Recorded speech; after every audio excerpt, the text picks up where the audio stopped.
My great-grandfather, he was a federal trapper.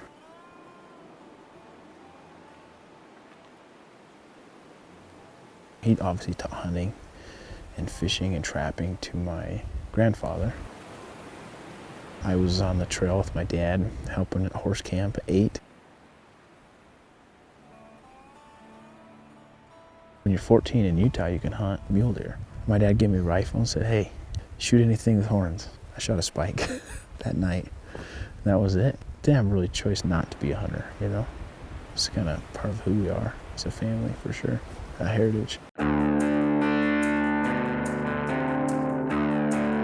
Our family farm is now around 130 years in the same valley. My sister still runs the ranch, actually. She inherited the ranch, and I went off to college and became a nomad. 2009, 10, 11, a lot of stuff was going on in the oil fields. So that's what I started doing. Landed a really good job for a company, and you know, it paid a lot of money. I don't care about money. All I care about is the life that you live, you know? I missed a lot of family reunions, family vacations, 4th of July's, Memorial Days, Labor Days. I missed all that because I was dedicated. 80 hours a week was kind of a minimum.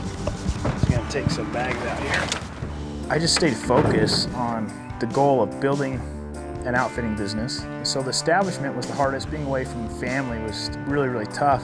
This is the start date, the end date, the Forest Service, where it's at. You know, you lost contact with a lot of people because you just didn't tune in.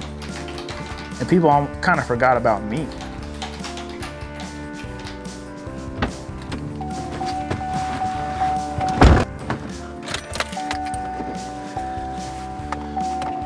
Safety first, right? Mm-hmm. You guys get to see it in the true element. Beau got into this, he just loves the outdoors. Beau loves the outdoors. So he needed an animal that could keep up with him. Sure. Really, it changed my life path significantly.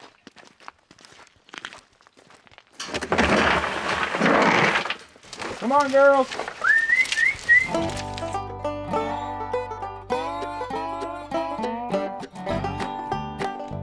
I just honestly thought that it was the craziest, wackiest idea I've ever heard of. When Beau and I first got married, he's like, I have a couple llamas. I'm like, yeah, that's cool, whatever. 2007, I head over to Argentina. Spent 2 years over there, and I saw a lot of llamas. This is where we went and saw the llamas. Man, it's wild. They're using these animals for their livelihood, for work. We refined this whole idea of what is a working llama by basically just mimicking what the Inca did for 4,000, 5,000, 6,000 years. And that is use a specific breed of animal called the Ccara. He's one of the tallest males in North America. He's a big dude, huh? They're stronger, they're taller, they're more athletic, and simply they were specifically bred for working. So we went from 4 or 5 llamas to 18 in like 3 weeks. We're trying to finish school, we're newlyweds, and we're trying to also collect llamas all at the same time. Our first initial big purchases of llamas we did on BLM ground, and they're just running wild. Come on, llama, llama, llama, llama. That was the trick, was catching them. Kind of stay like a 45 to them. And that keeps them on the fence and also keeps pushing them because they can easily go way out into the big field. And the last time my brother-in-law came with me, and I remember him holding on to one of the llama's necks. And the llama's just, the guy, you know, he's a 250-pound guy, and the llama's just throwing him all over the place. I mean, each time you come back with some bump, bruise, or broken something, every time. It was a wild rodeo. I went to the border of Mexico at this Indian reservation because I heard there's a stack of llamas down there. And so I go down there, talk to the guy, pick up the 2, and he's like, I thought you were gonna take more. And the guy pulls a gun on me. We load up in the truck and get out of there. I call my wife, she's like, hey, yeah, I got a gun pulled on me. She freaks out, you know. She's like, for llamas? For llamas? I was like, yeah, that's what it takes. So I started buying llamas, and I felt like every 6th or 7th llama would work out, and I trained them and work with them. So these boys, because they're young, They're in our 1-year-old training boot camp right now. So they're gonna learn to be touched without spazzing, and then get in the trailer and learn how to walk with us. You ready, buddy? I think the world's changing a little bit, and somebody that's been on guided hunts for many years, they would rather now say, I did it myself. So that's where llamas come into the picture. And so it's in their DNA to be really good at packing and in high elevations. I'm not getting an even read on these. Do you want to adjust that and then give it to Jackson? You wake them up at 4 a.m., you trailer them 5 hours, 6 hours, and then you hike them till dark. Flat, roly-poly, 5 miles along the river. We got our first crossing. And we cross the river. And then it's like 3,200 feet of gain up to 8,400 feet. Ooh, doggy. And that's where we're gonna camp.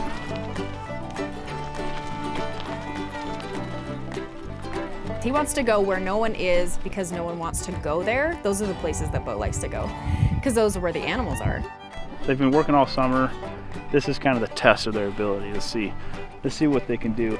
The point is to be in nature as long as possible, to have these experiences. The view is wild. Man, this is wild. We saw a bunch of elk tracks coming in. We saw wolf tracks, fresh wolf tracks. One was about that size. And so it's just gonna be an unbelievable start to the day tomorrow.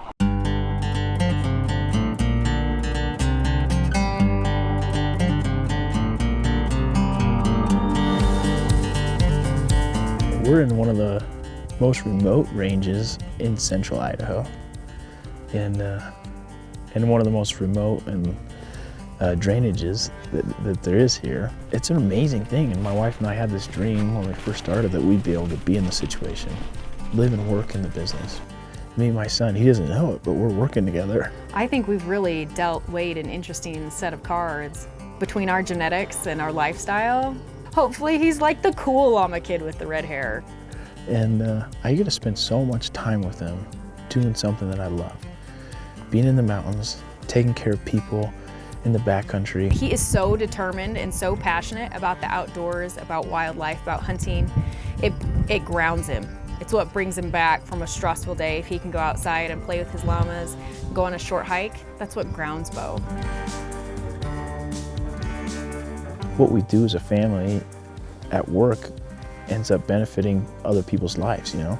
They come into the wilderness and they get to have, you know, great company, get to learn about land stewardship.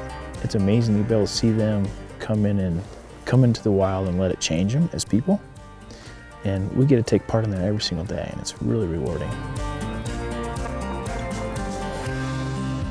Where we're sitting at today, my great-great-grandfather could have sat here, my son can sit here, and his son can sit here, and they all get to have this experience, and they get to choose what they do with it.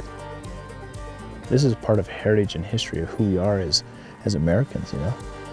That's the most important thing to me, is that we have places like this that stay here forever. Forever and ever.